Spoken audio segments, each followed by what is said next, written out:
You sat in the quiet dark of your observation dome. Stars pulsed outside your viewport. A final, silent show. The universal broadcast chimed its activation tone. This was it. The final message before the great unraveling. You expected a somber speech from the galactic Concord. Perhaps a poem or a tearful list of regrets. The screen flickered, showing the emblem of unity. A calm, synthesized voice filled the air. We interrupt your regularly scheduled apocalypse for a special announcement. A pause. You blinked. That was not the expected opening line. The voice was cheerful, almost playful. We have one final message from our archives. The voice continued, its tone bright. A cultural artifact from an extinct race. The species known as humanity. It was an odd choice for the universe's last words. A message from the long-gone, famously chaotic humans. The voice then said something truly strange. They wanted to tell you a joke? A joke. You leaned forward, your dread replaced by deep confusion. The end of everything was coming, and someone's idea of a farewell was a joke. The screen remained blank, just the voice filling the void. It began, "So, a philosopher, a scientist, and a comedian walk into a room." The setup was simple, absurdly so. The voice described the room, the single locked door. The philosopher argued about the nature of the lock. The scientist tried to calculate its quantum state. You found a small smile touching your lips. The tension in your shoulders eased just a little. Then came the punchline. The comedian just rattled the doorknob. It was never locked to begin with. For a moment, there was only silence. The broadcast ended. The chime sounded its final note. You stared at the dark screen, and then you felt it. A tremor that was not the universe ending. It was a ripple through the psychic ether, a wave of shared understanding. You chuckled, a low, hesitant sound at first. Then you laughed, a full, genuine laugh that shook your whole body. Across the network, you could feel it. 1 billion beings on 1,000 worlds, all laughing. The sound crossed star systems. It echoed in asteroid mines and deep space habitats. The last sound of the universe was not a scream. It was a roar of delighted, incredulous laughter. The joke was ancient. Its origin was a mystery to most. But you had a passing interest in old Earth history. You remembered reading about it. The joke came from a forgotten human artist, a woman from the 21st century. Her name was lost to time. Her face was just a grainy image in a data file. She was not a philosopher king, not a warrior or a great inventor. She was a comedian. She told stories in small dark rooms on a planet long gone. Her specialty was finding the profound in the ridiculous. This joke was her masterpiece, a simple gag that outlived her species by millennia. It was humanity's final gift to the cosmos. Not a weapon, not a star drive, not a cure. It was a shield against the ultimate despair, a small, perfect joke to hold against the darkness. She had given you all away to face the end, not with a whimper, but with a belly laugh. You imagined her on some dusty stage, telling that joke to a small crowd, never knowing it would be the last thing anyone ever heard.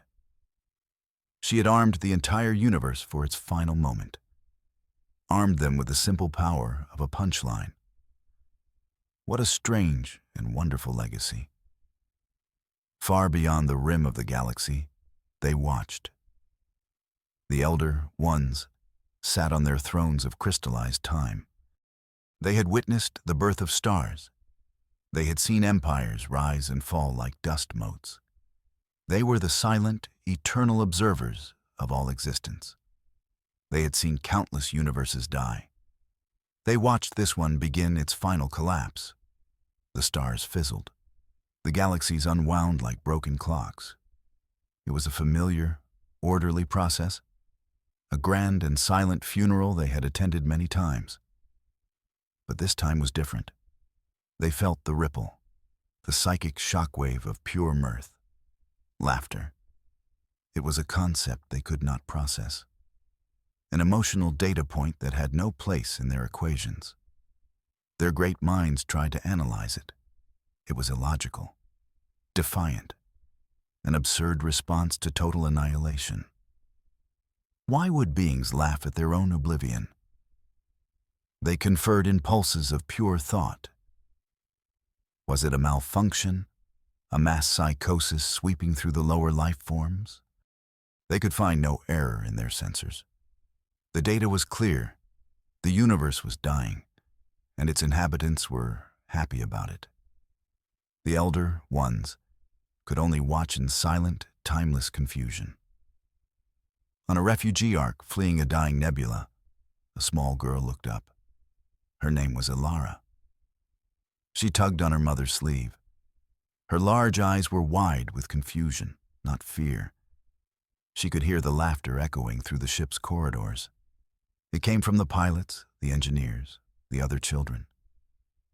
"Mama," she asked, her voice small, "why is everyone laughing?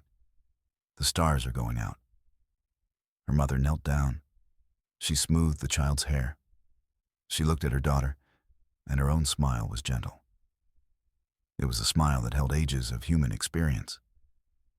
"We are laughing because it's funny, little star," she said. "The universe played a big trick on us." The girl tilted her head. Her mother continued, "Humor is our oldest shield, Ilara. We learned it a long, long time ago on our first world. It's how we face the dark without letting it swallow us. It's a way of saying we are not afraid. We see the big, scary monster, and we choose to poke it in the eye." The mother hugged her daughter close. "Laughter is the last light we have, and we will use it to light up the whole sky." You thought about the joke again. It was a masterwork of simplicity. A philosopher, a scientist, a comedian. 3 archetypes every thinking species understood. The philosopher overthinks. The scientist overanalyzes. But the comedian just acts. The door represented the end, the final, insurmountable barrier. It seemed locked, permanent, unyielding. Everyone assumed it was. The greatest minds of the universe had accepted it. They wrote treaties on how to die with dignity. They composed symphonies for the final silence. But the joke proposed a different path, a ridiculously simple one. What if the door was never locked at all? What if the greatest problem in history was not a problem? The sheer, childish absurdity of it was the key. It bypassed all logic. It went straight to the heart of every being. It was a key that fit every mind. From the crystalline thinkers of Orion to the gas giants of Andromeda. Everyone understood the feeling of pushing on a door that was meant to be pulled. The joke was universal. It did not require a shared culture, only a shared existence, an existence that was now ending. The great machine minds were also listening. The immense networks of pure artificial intellect. They had managed the logistics of entire civilizations. Their processing power could model the death of galaxies. They observed the wave of laughter with detached curiosity. At first, they began to analyze the phenomenon. They ran trillions of simulations. They factored in neurology, psychology, and social dynamics. They crunched the data on despair versus acceptance. They were looking for the most efficient response to irreversible termination. The answer their logic returned was unexpected. Laughter. They concluded it was the most logical final action. Fear was a waste of energy. Despair was a processing dead end. Anger was counterproductive. But laughter released endorphins. It strengthened social bonds, even at the very end. It was a peak state of cognitive and emotional efficiency. The machines sent out their own final broadcast. Not a joke, but a single, logical statement. Analysis complete. Mirth is the optimal existential response. We concur. And across the void, the thinking machines of a dozen sectors began to broadcast the sound of simulated, perfect laughter. Even the robots got the joke. It was just that good. With the laughter came something else. A flood. A warm tide of memory washed over you. The joy of the punchline unlocked doors in your own mind. You were not just a being watching the end. You were a person who had lived. The laughter brought it all back in a brilliant, final rush. You remembered the taste of your first sunfruit, the warmth of a parent's hand holding yours, the dizzying feeling of your first love, the sight of twin suns setting over a crimson sea. These were not grand historical moments. They were small, personal, and they were everything. You remembered shared meals with friends, arguments that ended in hugs, the smell of rain on dry alien soil, the sound of your favorite music. Every beautiful, clumsy, wonderful moment of your life. They all came rushing back, carried on the waves of shared laughter. This was not a sad remembrance. It was a celebration, a final, joyous inventory of a life well lived. The laughter was a chorus, and every memory was a note in that final, beautiful song.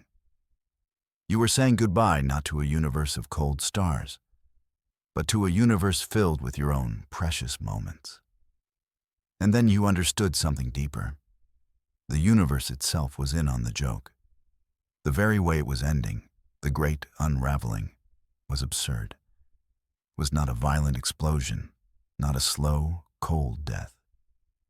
It was something far stranger, something almost comical. The fundamental laws of star science were simply quitting.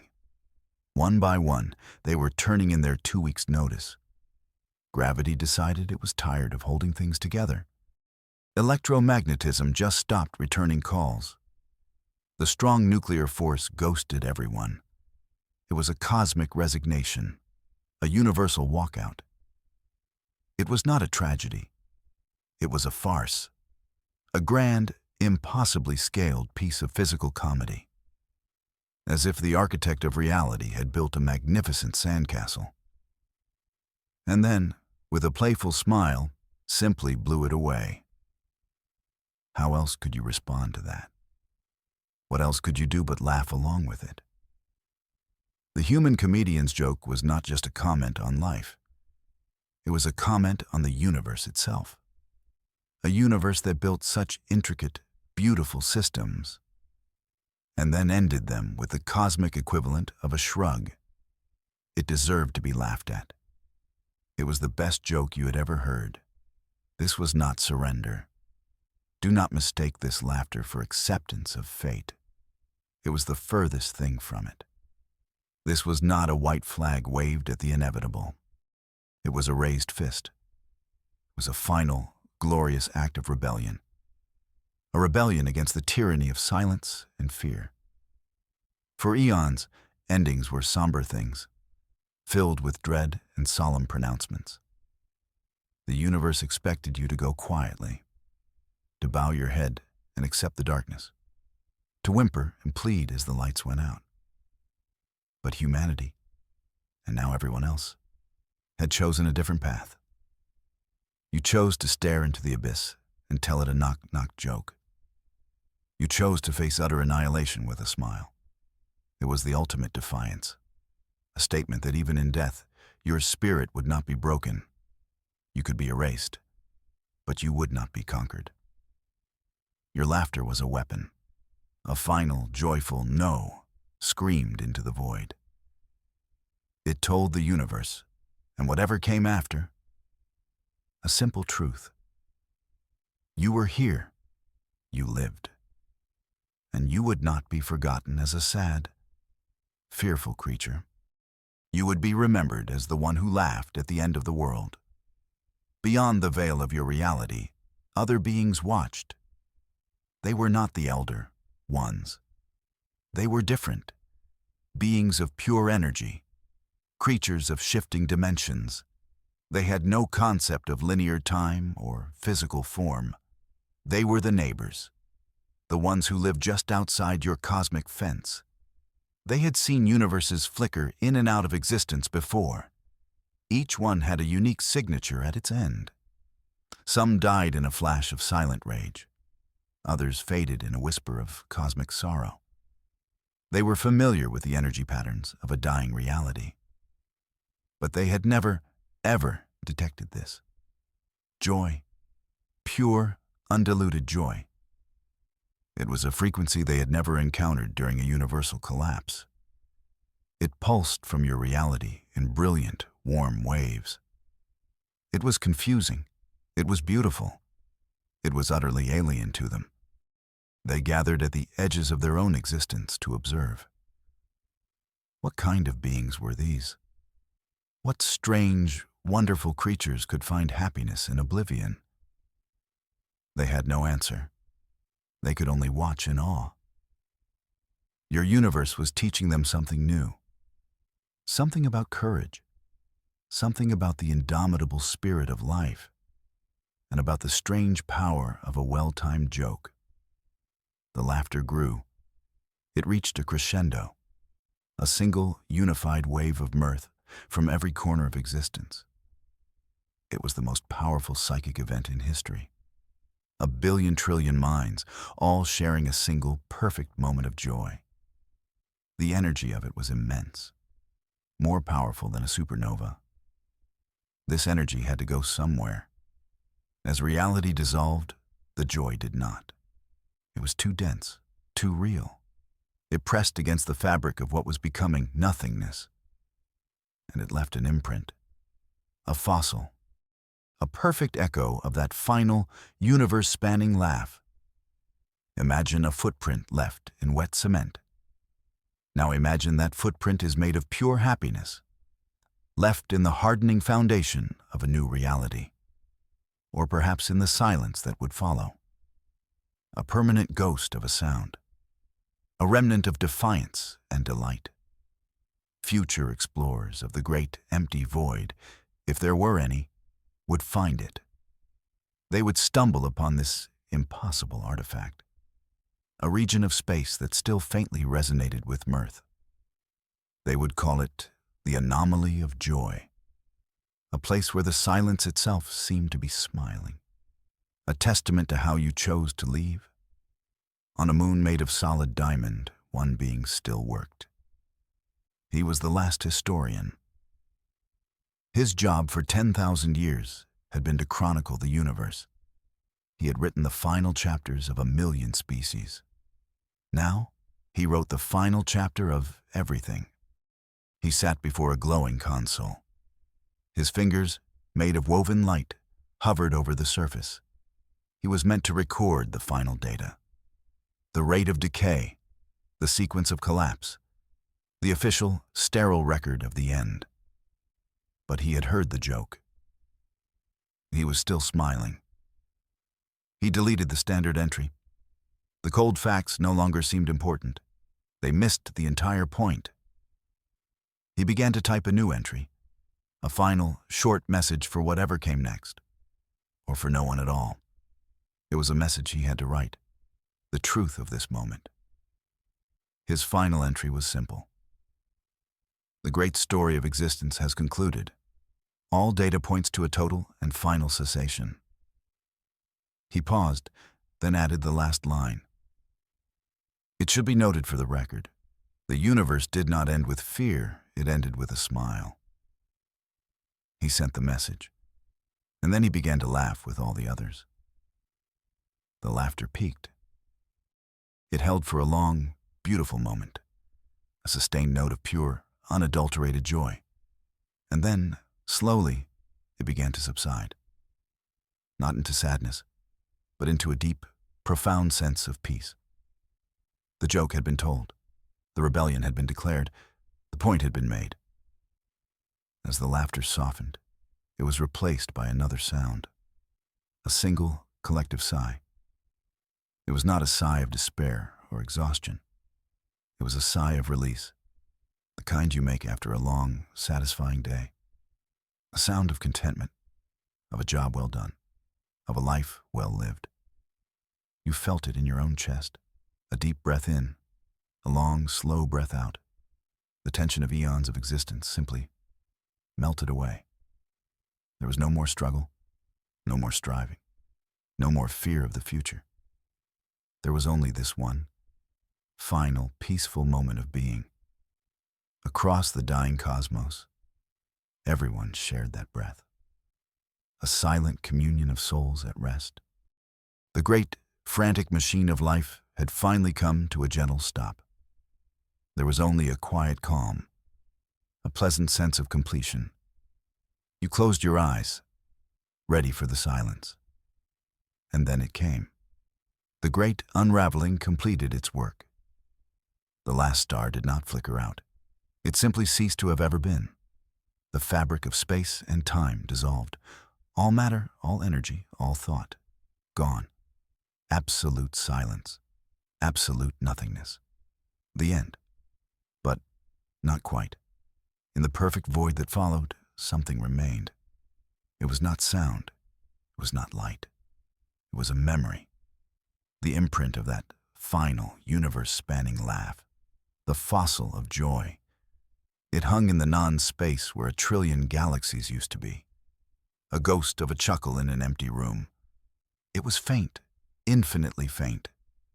But it was there. A lingering resonance of that one, perfect punchline. A testament to the beings who faced the end of everything. And chose not to weep, but to laugh. An echo of defiance, an echo of joy. The last, best joke the universe ever told. And you were a part of it. Always.